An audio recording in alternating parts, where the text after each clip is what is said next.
20,000 years ago, stepping outside at night meant no light switch, no heater, and no help coming. The temperature could be 40 degrees colder than anything you've felt. The nearest tree might be 500 miles away. And yet people lived there. Not just survived, they raised children, made art, and passed down knowledge that outlasted the ice itself. We picture cavemen as barely getting by, shivering, waiting for the sun. That picture is wrong. Ice Age people weren't primitive. They were engineers, tailors, and planners. And a lot of how we handle hard times today, the coat you grab before walking outside, the group chat you use to organize your family, has roots in what they figured out first. Here's how they did it. And along the way, notice something: we haven't changed as much as you'd think. The world they lived in, the last major ice age, peaked around 20,000 years ago. Ice sheets more than a mile thick buried Canada, Scandinavia, and much of northern Europe, ice piled higher than most skyscrapers. Sea levels dropped so far that dry land connected continents, now split by ocean. Winters were long and brutal. Summers were short and cold. But the land wasn't empty.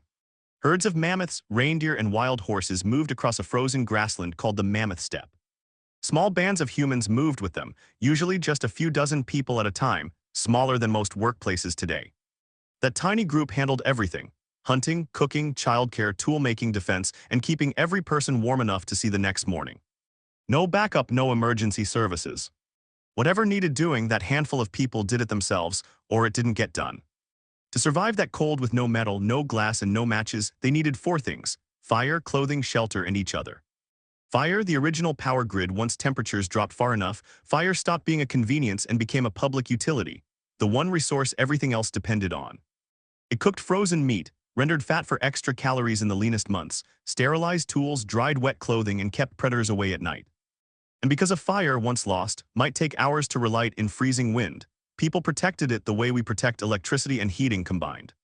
They carried hot embers when they moved camp, like carrying a phone charger and never letting the battery drop too low. They stored dry fuel the way we stock a pantry before a storm. They kept flint and pyrite, the stones used to spark a flame, as prized possessions, the same way a household keeps a flashlight everyone knows where to find in the dark. Fire also gathered people. Late at night, with wind howling outside a hide shelter, the fire was where hunts were planned, and stories were told to children who needed to remember every word. It was the original living room, the original group chat, all in one glowing circle. When the power goes out today and a family ends up sitting around one candle talking instead of staring at screens, that's not new behavior, it's an old habit resurfacing. Clothing, the invention that changed everything for a long time. Even after early humans left Africa, they wrapped themselves in loose hides like a cape. That works up to a point. Then it stops working the moment the temperature really drops. The real breakthrough was a tool small enough to lose in the snow: the sewing needle. Carved from bone with a tiny eye drilled through the tip, needles like this show up around 40,000 years ago. Some historians call it one of the most important inventions in human history, right up there with the wheel. Here's why. A needle lets you build layers, the exact idea every outdoor clothing brand still sells today. A base layer against the skin, a middle layer to trap warm air, an outer layer to block wind and wet. Ice Age tailors did this tens of thousands of years before Gore-Tex existed, picking reindeer hide for outer warmth, softer fur for inner layers, and sewing 3 or 4 layers into fitted parkas and boots. This was clothing built the way modern mountain gear is built: layered, fitted, made to trap body heat instead of just blocking wind. That single invention is arguably what let humans push into the coldest parts of the planet at all. Without it, we likely don't reach northern Europe, Siberia, or the Americas on the timeline we did. Shelter, bone houses, and borrowed cliffs. Forget the deep, dark cave. Most Ice Age people lived in shallow rock shelters, wide overhangs cut into riverbank cliffs, a roof without 4 walls. They reinforced these constantly. Hides draped to block wind, snow banked for insulation, a fire kept near the entrance, the same instinct as someone today sealing a drafty window before winter. The most striking piece of Ice Age architecture, though, isn't a cave. In Eastern Europe, archaeologists have found circular dwellings built entirely from mammoth bones, some over 20,000 years old, bones for the frame, hides stretched over them, the same way a modern tent uses poles and fabric. A hearth burned at the center, a one-room house with central heating built from the largest animal on the steppe. Building one wasn't a one-person job. It took enough shared trust that a group would spend days building something none of them could build alone, not unlike roommates splitting the work of insulating a shared apartment before winter, because nobody makes it through the cold season alone. Feeding a body that's losing heat fast, surviving extreme cold, takes a huge amount of fuel, and in winter there's almost no plant food at all. So Ice Age diets leaned on animal fat and meat, and getting enough of it took hunts run more like a coordinated operation than a solo chase. In eastern France, hunters lit fires each spring and fall to steer migrating horse herds toward a natural funnel in the landscape, where animals could be killed in bulk. The meat was dried and stored for the months when nothing else was available, the same instinct behind a modern pantry stocked before a storm warning. The behavior expect the shortage, prepare in bulk, ration it out, hasn't moved in 20,000 years. A hunt like that also needed language, assigning roles, predicting where a herd would move, trusting each other completely.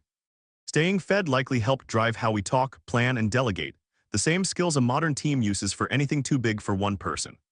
Nobody survived alone, forget the lone caveman fending for himself. Ice Age survival was a team effort. Groups were small but surprisingly fair. Food and shelter were shared with the sick, injured, and elderly, not just the strongest hunters. That wasn't kindness for its own sake. It was strategy. An elder might be the only person who remembered how to survive a famine winter or exactly how a tool was made. Losing that knowledge could put the whole group at risk later. Keeping them fed was an investment in everyone's future, the same logic behind a family caring for an aging parent or a workplace keeping its most experienced person around. Work was divided by skill, but it all fed the same shared pool. And because surviving here took years of learned skill, children were raised by a whole group, not just two parents. The same instinct behind a kid today raised as much by grandparents and family friends as by their parents. Cooperation wasn't a bonus on top of survival. It was the actual technology. The same way a reliable group chat or a neighborhood checking on each other during a cold snap is still one of our best survival tools today. What's left in us, the Ice Age loosened its grip over thousands of years, glaciers retreating, the mammoth steppe slowly breaking into the forest we know today. But the people who lived through its coldest centuries left a working blueprint. Layer instead of drape, build together instead of alone, share instead of hoard, plan ahead, and never let the fire go out if you can help it. Think about the last hard stretch of whether you lived through a blackout, a blizzard. Chances are you gathered people into one room instead of spreading out, checked the flashlight batteries before you needed them, leaned on whoever knows how to fix things. None of that is a coincidence. It's the same four-part plan: fire, layers, shelter, each other, running on modern tools. Every one of us is descended from someone who made it through nights colder than anything we'll likely face, nights with no roof but a rock and a hide, no heat but a fire someone kept alive on purpose, and no safety net but the handful of people next to them. We didn't just inherit their genes. We inherited their strategy. And most of us are still quietly running it every winter without ever noticing where it came from.